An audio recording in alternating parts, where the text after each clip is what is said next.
As of Friday in Marion County, 30,568 people voted early in the 2022 midterm election. That number is lower than 2018, but significantly higher than 2019.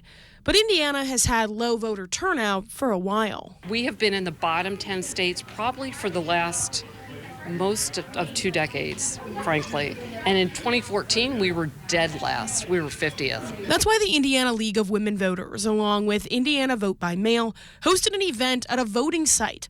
During that time, they asked voters and community members what they think needs to change to get more people to the polls. Several of the voters I talked to think there needs to be more education. Get a lot of more people registered and a lot of voting education. People don't know who they're voting for, why we should vote, and enough about the candidates. So we need to find a way to get people more educated about who's running, what they're doing, and those would be some of the ways that we can get people to be interested in voting.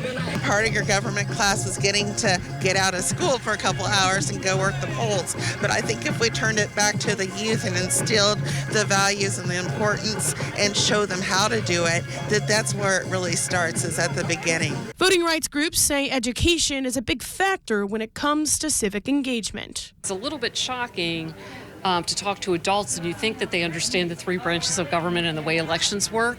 And not everybody really has a very clear understanding of that. And so civic education needs to continue into adulthood, and it should be part of our everyday conversation.